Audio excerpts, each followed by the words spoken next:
ସକାଳୁ ଆଜି ଶୁଣିଥିଲି ଆପଣଙ୍କର ଏପିସୋଡ ଏଇ ଯୋଉ କେତୋଟି ସ୍ତ୍ରୀ ଖାଲି ବି ଛାଡ଼ି ଯାଉଥିଲେ ନା ମୋ କଥା ଟିକେ ଶୁଣନ୍ତୁ। ଆମେ ଗୋଟେ କ୍ଷେପଣାସ୍ତ୍ର ଛାଡ଼ିବା। ଏବେ ତ ରିସେଣ୍ଟଲି ଯୁଦ୍ଧ ଗଲା। କ୍ଷେପଣାସ୍ତ୍ରଟାକୁ ଆମେ ଯେତେବେଳେ ଠିକ୍ ଟାର୍ଗେଟରେ ଲକ୍ଷ୍ୟ କରିକି ଯଦି ମାରିବା ସେ ଲକ୍ଷ୍ୟ ଭେଦ କରିବ ନା ନାହିଁ। ଯଦି ମୋର ମନ ବିଚଳିତ ଥାଏ ଯାଉ ଏପଟ ସେପଟ ହଲଚଲ କରିଦିଏ ସେ ଜାଗାରେ ଯାଇ ପହଞ୍ଚିପାରିବି। ତେଣୁ ଆମେ ସ୍ଥିର ହିସାବରେ କ୍ଷେପଣାସ୍ତ୍ର ମାରନ୍ତି। ତେଣୁ କ୍ରିୟାଯୋଗ ହେଉଛି ଗୋଟେ କ୍ଷେପଣାସ୍ତ୍ର। କ'ଣ ବୁଝିଲେ? କ୍ଷେପଣାସ୍ତ୍ର କ'ଣ ଯେ ତୁମର ମନ ହେଉଛି କ୍ଷେପଣାସ୍ତ୍ର ଘାଟିର ହେଉଛି ମାନେ ମେସିନ୍ଟା, ମନଟା କ୍ଷେପଣାସ୍ତ୍ର। କାହିଁକିନା ମନଟାକୁ ତୁମେ ପଠେଇବ ନା, ମନ ହେଉଛି ଗୋଟେ କ୍ଷେପଣାସ୍ତ୍ର। ତୁମେ ତାକୁ ପଠେଇବ କେଉଁଠି ପଠେଇବ ନା ବିଭିନ୍ନ ପ୍ରକାରର ଜାଗାକୁ, ଯେଉଁ ଜାଗାକୁ ଭେଦ କରିବ ଟାର୍ଗେଟ କରିଥିବେ। ସେଇ ଟାର୍ଗେଟ ସ୍ଥାନ ଗୁଡ଼ିକ ହେଉଛି ଚକ୍ର। ତେଣୁ ଚକ୍ର ପାଖକୁ ମନ କ୍ଷେପଣାସ୍ତ୍ରକୁ ଆମେ ପଠେଇବା। ଧୈର୍ଯ୍ୟ ଶୁଣନ୍ତୁ ମୁଁ କ'ଣ କହିଦେଉଛି ଶୁଣନ୍ତୁ। ଯେ ମନ କ୍ଷେପଣାସ୍ତ୍ରକୁ ହେଲା କି ଆମେ ଚକ୍ର ରୂପକ ଟାର୍ଗେଟରେ ନେଇକି ପହଞ୍ଚେଇବା। ଏତିକି ତ କାମ। ଆଉ ଯଦି କ୍ଷେପଣାସ୍ତ୍ରଟା ଦୁର୍ବଳ ଥାଏ ଯାଇପାରିବ କି? ଯାଇପାରିବନି।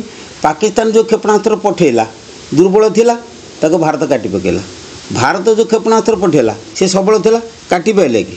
ତେଣୁ ଯେଉଁ ଲୋକମାନେ ଡାଇରେକ୍ଟ କ୍ରିୟାଯୋଗ ଦେଉଛନ୍ତି ତାଙ୍କ କ୍ଷେପଣାସ୍ତ୍ର ଦୁର୍ବଳ। ଅର୍ଥାତ୍ ଆଗେ ମନକୁ ସ୍ଥିର ନ କରିକି କହୁଛନ୍ତି ତୁମେ ଏଇଟା କର। ଶୁଣ, ମୁଁ ତତ୍ତ୍ୱଟା ଶୁଣି ସାର। ମୁଁ ଯାହା କହୁଛି ଯେ ଗୋଟେ କଥା ହେଉଛି ମନଟାକୁ, ମୁଁ କାହା ବିରୁଦ୍ଧରେ କହୁନି, ମୁଁ କଥାଟା କହୁଛି ଶୁଣନ୍ତୁ। ମନଟାକୁ ଯଦି ଆମେ ଷ୍ଟ୍ରଙ୍ଗ କରିକିରି ତାକୁ ଯଦି ପଠେଇବା ସେ ଚକ୍ର ପାଖକୁ, ସେ ଚକ୍ର ଭେଦ କରିବ। କାହିଁକିନା ମନ ସହିତ ପବନର ସମ୍ପର୍କ ରହିଛି। ମନ ଯୁଆଡ଼େ ଯିବ ପବନ ସିଆଡ଼େ ଯିବ। ଯଦି ପବନ ସହିତ ମନକୁ ଆମେ ପ୍ରାକ୍ଟିସ୍ କରିଥିବା, ଆଗରୁ ପ୍ରାକ୍ଟିସ୍ କରିକି ତାକୁ ଆମେ ସିଦ୍ଧାନ୍ତ କରିଦେଇଥିବା, ସିଦ୍ଧି କରିଦେଇଥିବା, ଆମେ ଯେଉଁ ଚକ୍ରକୁ ଧର ନାଭି ଚକ୍ରକୁ ମନ ପଠାଇଲେ ନାଭିରେ ଯାଇକି ପବନ ପହଞ୍ଚିଯିବ, ମନ ସାଙ୍ଗରେ ପବନ ଯିବ। ତେଣୁ ଆମକୁ ପ୍ରଥମ କର୍ତ୍ତବ୍ୟ କ'ଣ? ମନ ସହିତ ପବନର ସଂଯୋଗ କରିକିରି ଆମେ ଯଦି ସେଇ ଚକ୍ର ପାଖକୁ ଆମେ ପଠାଇ ଯିବା, ଆଉ ସଙ୍ଗେ ସଙ୍ଗେ ଚକ୍ରଭେଦ ହେବ।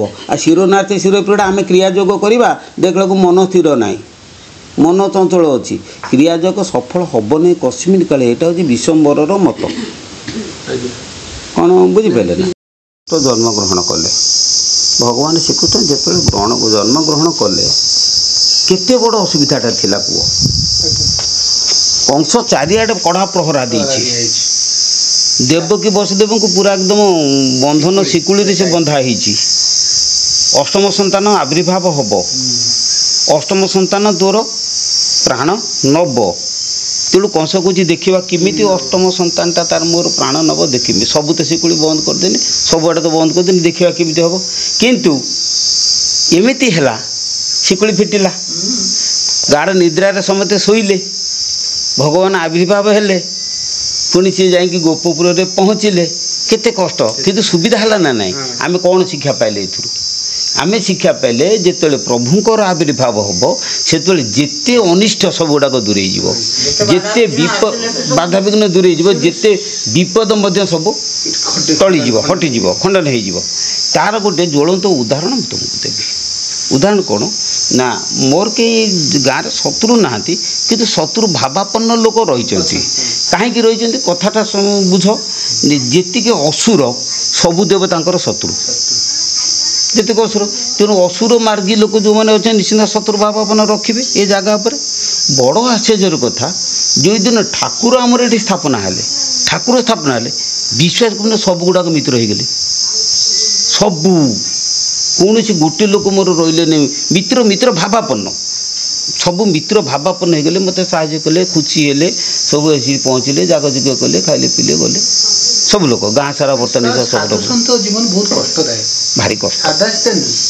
ସେ ଯେଉଁଠି ଥାଆନ୍ତି ତାଙ୍କର ବିପଦ ସବୁବେଳେ ମାଡ଼ିକି ଆସେ, ସବୁବେଳେ ବିପଦ, ସବୁବେଳେ। ଆପଣ ଦେଖୁନାହାନ୍ତି ଆମର ଗାଁକୁ ନେଇ ସିଙ୍ଗାଣି ଲାଗି ବାବାଙ୍କର ଏତେ ପ୍ରକାର ୟୁଟ୍ୟୁବରେ ଲୋକ କୋଉଠି କୋଉଠି ଶୁଣିକି ଆସୁଛନ୍ତି, ପାଖ ଲୋକ ନା ତାଙ୍କୁ ପଚାର ହେଇ ବା ସେ ମଠ ହେଇଠି ଥିବ, ସେମାନେ ସେଇଠି ବାବା ଏଇଠି ବସିଥିବେ। କହିଥିବେ ସେ କହିବେ ନା, ଯଦି କାହାକୁ ପଚରା ଯାଏ ସେଇ ବା ଦେଖାଉଛି ଏଇ ଜାଗା, ଯାଉନା ସେଇଠିକି ଯା। ଏଇସବୁ ସାଧୁ ସନ୍ତଙ୍କର ପରୀକ୍ଷାମୂଳକ ଯେଉଁ ଜିନିଷ, ତାକୁ ସେ କେବଳ ରାଗ ଛଳ ନାହିଁ ସେମାନଙ୍କର, ଆଉ ସେ ବହୁତ କଷ୍ଟ ପାଆନ୍ତି। ଯୀଶୁ କୃଷ୍ଣ ଏତେ କଷ୍ଟ ତାଙ୍କ କଣ୍ଟା ମରା ହେଲା। ନାଇଁ ଆପଣଙ୍କର ବର୍ତ୍ତମାନ ଯାହା କହୁଛନ୍ତି ସମ୍ପୂର୍ଣ୍ଣ ରୂପେ ସାଧାରଣ ଜନତାକୁ ଦୋଷ ଦେବା ବି ଠିକ୍ ନା ନା ନା ସାଧାରଣ କାହିଁକି ଆମେ ବହୁତ ଆଡ଼େ ବୁଲିଲୁଣି। ମୁଁ କହୁଛି ମୋର ହୃଦବୋଧ ହୁଏ ନାହିଁ। ଆସେ ନିଶ୍ଚିତ ପ୍ରକାର ଚିନ୍ତାଧାରା ମୁଣ୍ଡରେ ଆସିବ। ହୃଦବୋଧ ହୁଏ ନାହିଁ। ମୋର ଯୋଉଠି ହୃଦବୋଧ ହେଲା ମୁଁ ବସିଲି ନିଶ୍ଚିତ। କିନ୍ତୁ ସମାଜଟା ସେଇଆ ହେଇଯାଇଛି। ନିଶ୍ଚିତ କଳୁଷିତ ହେଇଯାଇଛି ନା ସମାଜ ସେ ସମାଜ ସୃଷ୍ଟି ସେ କୋରିଆ ଲୋକ କରୁଛନ୍ତି। ବର୍ତ୍ତମାନ ସେ ଯୋଉ ଭଗବାନ ସେ ସବୁ ଧରା ପଡିଛି ସେ ସବୁ କଣ ମାନେ ଆମେ ସେ ଚିନ୍ତା ଭାବି ଦିଅନ୍ତୁ ସେ ତାଙ୍କର ସେଇଟା ଚିନ୍ତା ଛାଡ଼ି ଦିଅନ୍ତୁ। ସେ ସାଧାରଣ ସେଇଥିପାଇଁ ସବୁ ଛାଡ଼ିକି ଆମେ ବାଛିବାକୁ ପଡ଼ିବ ତାଙ୍କୁ କିଏ ସାଧୁ କିଏ ସନ୍ଥ ଅଟୋମେଟିକ୍ ସେ ଜାଗାକୁ ଆମେ ପହଞ୍ଚିବା। ଆମ ସେଇଭଳିଆ ମନ ନ ଆସିଲେ ଆପଣ ଏ ଜାଗାକୁ ଆସିପାରିବେନି ନା। ଆଉ ଯିଏ ସାରଥୀ ହେଇଯିବ ସାରଥୀ ଭଳିଆ ଯେ ସାରଥୀ ଭଳିଆ ପହଞ୍ଚିବ ସେ ସେଇଭଳିଆ ଚିନ୍ତାରେ ସେ ଲୋକ ହିଁ ପହଞ୍ଚିବ। ଏଇ ଯୋଉ ମତେ ଆମର ସେ ଯୋଉ ଦୁଲା ବାବା କହିବା କଥା ନୁହେଁ କହିବି ଦୁଲା ବାବା ଆମର ବି ଅଛନ୍ତି କେଶବ ବାବାଙ୍କ ଭକ୍ତ ଟିକେ ଅଛନ୍ତି ସେଇ ଲୋକଟା ଡେଲି ମୋ ପାଖକୁ ଆସିକି କହେ ବହୁତ କଥା ଇଏ ହରିଜନଙ୍କର ଜନ୍ମ ଅମୁକ ସମୁକ ଏସା ତାଙ୍କର ଭଲ ସଂକୀର୍ତ୍ତନ କୀର୍ତ୍ତନ ଆମର ତ ନିୟମ ଅଛି କାହାକୁ ବିରୋଧ କରିବାର ନାହିଁ କାହାକୁ ପ୍ରତିବାଦ କରିବାର ନାହିଁ ସବୁ ଶୁଣିବାର ଅଛି। ତମେ ଚାଲ ଥରେ ଦେଖ ଆମ କୀର୍ତ୍ତନ ଥରେ ଇଏ କର ଦେଖ ସେ ମାର୍ଗରେ ମୁଁ କହିଲି ହଉ ଦେଖିବା ସେଇଭଳିଆ ଏଇ ଯୋଉ ସେ ସମୟ ଆମର ନ ଆସିଲେ ଆମେ ଠିକ୍ ଜାଗାରେ ପହଞ୍ଚିପାରିବା। ଯଦି ଆମ କାୟ ବାକ୍ୟ ଠିକ୍ ଥିବ ଆମେ ଠିକ୍ ଜାଗାରେ ପହଞ୍ଚି ହବ। ଯଦି ସେ ସମୟ ନଥିବ ତମେ କେବେ ବି ଠିକ୍ ଜାଗାରେ ପହଞ୍ଚି ପାରିବ ନା। ନା ମୁଁ ଆଉ ଗୋଟେ ଯିଏ ଖୋଜୁଥିବ ବିଳମ୍ବର ହେଲେ ବି ପାଇବ। ମୁଁ ବର୍ଷେ ହେଲା ଯେବେଠୁ କ୍ରିୟା ଜଗତ ଶୁଣିଲି ମୁଁ ଏ ଲାଇନ୍ରେ ଟିକେ କମ୍ ଯୋଉଟା ସତ କଥା କିନ୍ତୁ ମୋ ସ୍ତ୍ରୀ ଫୁଲି ଡେଡିକେଟେଡ୍। ହୁଏତ ତାଙ୍କର ସଂସ୍କାର ଅଧିକ ସିଏ କିନ୍ତୁ ମନେ ମନେ ବହୁତ ଆଡ଼େ ଖୋଜିକି ମୋତେ ନେଇକି ଯାଆନ୍ତି ଚାରିଆଡ଼େ କରମଳା ଆଶ୍ରମ ଚାରିଆଡ଼େ ଯାଇପାରୁନି କିନ୍ତୁ ତାଙ୍କର ବି କ'ଣ ହୁଏ ମୋର ବି କାହିଁକି ଆସ୍ଥାଭାଜନ ସେମିତି ହୁଏ। ଆଉ ମୁଁ ଏଇଠିକା ଯୋଉ ସାଧୁ ସନ୍ଥଙ୍କର ଉଚ୍ଚାରଣ ଆଚରଣ ଠିକ୍ ନ ରହିଲା ସେଇ ମତେ ଲାଗିଲା ପିତା ଭଳିଆ ଲାଗିଲା। ମୁଁ ଯେତେବେଳେ ଶୁଣିଲି ଯେମିତି ମୋ ବାପା ମାନେ ନିଜ ପରମାତ୍ମା ପରମିତା ଇଚ୍ଛୁ ଆମକୁ ଏଇଭଳି ସବୁ ଏଇଠିକି ଆସିକି ପ୍ରଥମ ଦେଖାରୁ ଆସିଲା ଜଣେ ସେ ପଦ୍ମ ଲକ୍ଷ୍ୟାନ୍ତ ଦେବାନି ହିନ୍ଦୁ ଆଉ ଆପଣ ସିଏ ସବୁ କହିବେ ଯୋଉ ଠିକ୍ କର ଆଗେ ବହୁତ ଅଛନ୍ତି ସମ୍ପ୍ରଦାୟ ୟୁନିଫର୍ମ ଧରିକି ଆସ ତମେ ଗେଟଅପ୍ ହେଇକି ଆସ ଦୀକ୍ଷା ଦିଆଯିବ ଦୀକ୍ଷା କାର୍ଯ୍ୟକ୍ରମ ଚାଲେ ସେ ଗୋଟେ ସ୍ୱତନ୍ତ୍ର ପରମ୍ପରା ଯେମିତି କରିକି ସେ ଗୋଟେ କ'ଣ ଅହମିକା ବା ଅହଙ୍କାର ନା ନାଇଁ ମାନେ ମୁଁ ମନ୍ଦିରକୁ ମନ୍ଦିର ମୋର ଯିବାର ନାହିଁ ମୋର ନାହିଁ ମୁଁ ପରମ୍ପରା ସବୁବେଳେ ସ୍ମରଣ କରେ ଆତ୍ମାକୁ। ସେଇଠୁ ଗୋଟେ କଥା ଶୁଣ ଯେ ଗୋଟେ ଲୋକ ତୁମ ସାମ୍ନାରେ ଆସି ବସିଗଲା ତୁମେ କିଛି କୁହ ନା ତୁମେ ନୀରବରେ ବସ ସେ ତାର ଯାହା କବିତା କହିଯାଉ ତୁମ ଭିତରେ ଗୋଟେ ଜିନିଷ ଶକ୍ତି ଅଛି ସେ ଅଟୋମେଟିକ୍ ଜଜମେଣ୍ଟ କରି କହିଦେବ ବିବେକ ଶକ୍ତି ନା ଏଇଟା ଚୋରଟେ ସେ ବିବେକ କରି କହିଦେବ ଏଇ ଲୋକଟା ସାଧୁଟେ। ଯଦି ଜଣେ ଲୋକ ପ୍ରକୃତ ସାଧୁ ଆସିଥିବ ତାକୁ କେଉଁ ଲୋକ ଅସାଧୁ କହିପାରିବନି କାରଣ ତାଠି ସାଧୁ ତ ଜାଗ୍ରତ ହେଇଛି। ଯିଏ ଅସାଧୁ ଆସିଥିବ ତାକୁ କେତେକ ଲୋକ ସାଧୁ କହିପାରିବେ କାରଣ କ'ଣ ନା ତାଙ୍କର ଯେଉଁ କାମନା ବାସନାର ବଶବର୍ତ୍ତୀ ହେଇଥିବେ ସେ ଅସାଧୁ ହେଲେ ମଧ୍ୟ ନା ନା ଇଏ ବୋଧେ ଭଲ ହେଇଥିବ କାହିଁକିନା ତାଙ୍କର ଚକ୍ଷୁ ନଥିବ ସେ ଦେଖିନଥିବେ। ମୁଁ ଗୋଟେ ଉଦାହରଣ ଦେଉଛି ତୁମେ 3ଟା ପାତ୍ର ଆଣ ହେଲା ଗୋଟେ ପାତ୍ରରେ ବାଲି ଭର୍ତ୍ତି କରିଦିଅ ଗୋଟେ ପାତ୍ରରେ ପଚା ଛେଳି ପୁଣ୍ଟି ଭର୍ତ୍ତି କରିଦିଅ ଆଉ ଗୋଟେ ପାତ୍ରରେ ଚନ୍ଦନ ମେଚେ ଘୋରିକି ଭର୍ତ୍ତି କରିଦିଅ ଥୋଇଦିଅନି ଦେଖ କ'ଣ ହେବ।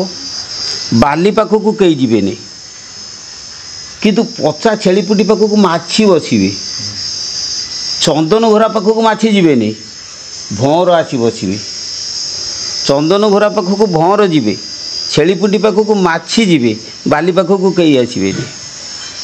ତାର ମୋର କହିବା କଥା କ'ଣ ନା ବାଲି ପାଖକୁ ଯଦି କେହି ନ ଆସିଲେ ବାଲି ହେଉଛି କ'ଣ ନା ସାତ୍ଵିକ ଜ୍ଞାନ ବୁଝିଲେ ନା ସେଠିକି ସିଏ କେହି ଆସିବେନି ସାତ୍ଵିକ ଜ୍ଞାନ ପାଖକୁ କେହି ଆସିବେନି ତାଙ୍କର ତ କିଛି କାମନା ନାହିଁ ବାସନା ନାହିଁ ସେଠିକି କିଏ ଆସିବ ଆଚ୍ଛା ଛେଳି ପୁଣ୍ଟି ପାଖକୁ ମାଛି ଆସିବେ କାହିଁକିନା ସେଇଟା ତାମସିକ ଜ୍ଞାନ ତମ ଗୁଣ ବୁଦ୍ଧି ହେବ କାମନା କରିକି ଆସିବେ କିନ୍ତୁ ଚନ୍ଦନ କାଠ ପାଖକୁ ଭଅଁର ଆସିବ ସେଇଟା ରାଜସିକ ଜ୍ଞାନ ବୁଝିପାରିଲ ନା ଭଅଁର ଯିବେ କେଉଁଠିକି ଚନ୍ଦନ ପାଖକୁ ଆଉ ମାଛି ଆସିବେ ଛେଳି ପୁଣ୍ଟି ପାଖକୁ ବାଲି ପାଖକୁ କେହି ଆସିବେ ବାସନା କାମନାରେ ଅଛି ଚନ୍ଦନ ଆସିଲେ ରାଜସିକ ଲୋକ ଆସିଲେ ତାମସିକ ପଳେଇଲେ ପୁଣ୍ଟି ପାଖକୁ ପଳେଇଲେ ଯିଏ ସ୍ୱାସ୍ତିକ ମନୋଭାବ ଆସିଥିବ ବାଲି ଯଦି ଲୋକ ତ ନାହାନ୍ତି ଚନ୍ଦନରେ ମାଛି ନ ବସେ ପୁଛି ନ କାଏ ଗୁଡ଼ ସଜନ ଚିହ୍ନନ୍ତି ସଜନେ କାହୁଁ ଚିହ୍ନିବେ ମୁଡ଼ ଜ୍ଞାନ ଶକ୍ତି ଟିକେ ନଥିଲେ ଆମେ କେବେ ହେଲେ ସାଧୁଙ୍କୁ ଚିହ୍ନି ପାରିବା ନାହିଁ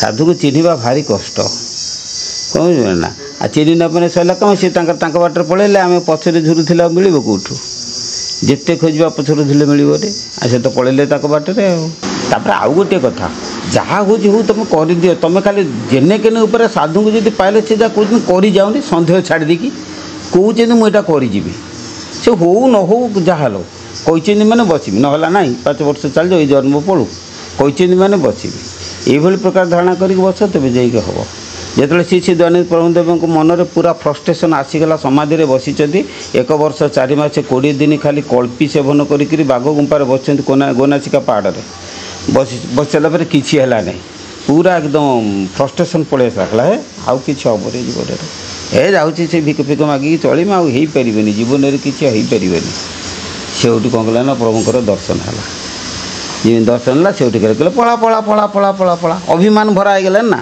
ଯାହା ସେ ଗୋପ କନ୍ୟାମାନଙ୍କୁ ଭୁଲିବୁ ମୋତେ ନୁହେଁ କ'ଣ ସେଉଠି ଲେଖିଛନ୍ତି କରି ଅଛନ୍ତି ତୋର ସଙ୍ଗେ କୃତି ପ୍ରୀତି ପ୍ରତିଯୋଗୀ କେମତେ ଯିବେ ଛାଡ଼ି କରି କ'ଣ ବୁଝିପାରିଲ ନା ଆସିକି ସେ ପହଞ୍ଚିଲେ ସେଉଠି ସେ କହିଲେ ପ୍ରଭୁ ଯଦି ତୁ ମୋତେ କୃପା କରୁଛୁ କୁଟସ୍ଥେ ଥିବୁ ଗୋବର୍ଦ୍ଧନ କୁତାର୍ଥ ହେଉଥିବ ମନ ଯାମୁତି କୁଟରେ ମିଶିଯା ସେଉଠି ସେ କୃଷ୍ଣ ତ ପ୍ରାପ୍ତି ହେଲେ ତାପରେ ସେଠୁ କୁମ୍ଭମେଳାକୁ ଗଲେ ପରମହଂସ ଉପାଧି ପାଇଲେ ବଇଁଶୀ ହାତରେ ଦେଲେ ଯାଗଯଜ୍ଞ କରିକିରି 1992 ମସିହାରେ ଦେହତ୍ୟାଗ କଲେ କିନ୍ତୁ ଆମେ ମୂଢ଼ ଜାଣିପାରିଲୁ ଚାଲିଗଲା ନା ଜୀବନଟା ଏଇଭଳିଆ ଆଉ କିନ୍ତୁ ଆମେ ଜାଣିପାରିଲୁ ତ